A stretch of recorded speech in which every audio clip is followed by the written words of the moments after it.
Hey Watershed Watch participants! Next we're going to talk about the biological assessment of the Boise River. You may look at the river and actually see life all around it. You'll see plant life and maybe even bird life and fish life. But the type of life that you're going to be looking for in Watershed Watch is actually teeny tiny living things that are crawling around and living on the rocks and in the sediment of the river. And these things we give a name called macroinvertebrates. Macro means you can see them with your eyes. Invertebrate means it does not have a backbone.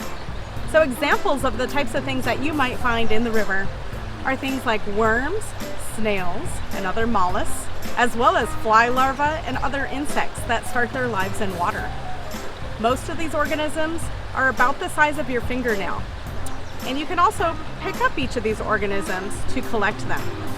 So let's get into how to collect macroinvertebrates. At your site, a majority of the students will just need to go wade into the water and find rocks that are larger than your hand. We call those cobblestones. And go ahead and pick those up out of the river. Let's discover what's on the rocks. We have a few different organisms on this one. Once you see something moving or crawling, go ahead and grab it and put it in a white tub. That way we'll be able to sort and identify what you're finding later. Turn the rock over. You never know what you're going to discover hiding amongst the algae or even underneath little piles of pebbles. So take a look at the entire rock. You may need to even swish the rock in the water so that some of the organisms will loosen. Carefully put your rock back in the water and continue to turn over more. You'll be surprised at the amount of life that you find. One way to collect macroinvertebrates is to use a kick net. You'll have one kick net provided at your site. You'll need to assemble it by putting the dowels through the ends of the net.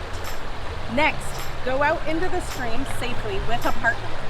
One partner will be holding the net and placing the ends down into the substrate or the soil and rocks of the river. You want that person with the net to be downstream of someone else. And so now what I get to do is kick up the sediment and the rocks that are directly in front of that net. Hence, that's why they call it a kick net. Now I'm stirring up the soil. I'm trying to loosen up the macroinvertebrates that are clinging to the rocks. After a few minutes, you can safely lift that net out of the water. And I recommend carrying it to the shore to be able to assess what you've caught. Take one of your white plastic tubs and fill it about 1 inch of water. Set your tub down next to your net. And now the fun begins. Start looking for anything that's moving on your net. Look for worms, small flies, maybe even shells.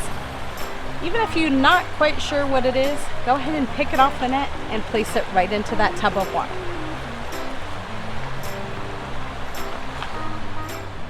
After your group has been collecting macroinvertebrates for 15 to 30 minutes, you're going to want to take a look at what you found and identify. So to do that, you need your tub of bugs. You'll also need an official sorting tray, which is an ice cube tray filled with water, as well as some of the tools that are provided to you, like spoons, magnifying glasses, and pipettes. Next, you'll want to carefully lift these macroinvertebrates out of your tub of water. And you can do that with a spoon or a pipette, and then place it gently into the water-filled ice cube trays. Try to sort the organisms by like kinds. So for example, I noticed that macroinvertebrate has legs and a tail. And I found another one that also has legs and tails. So I'll try to collect it as best I can without harming it and put it into the ice cube tray.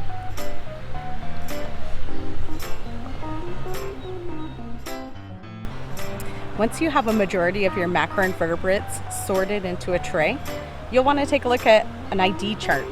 We've provided several for you. This one is a dichotomous key, and all you do is follow from the top line and answer questions about the macroinvertebrate you're investigating.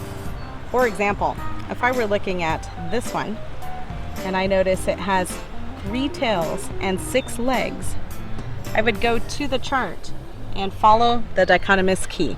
It has no shells, it has legs, it has 3 pairs of legs, there are no wings, and there are 3 tails.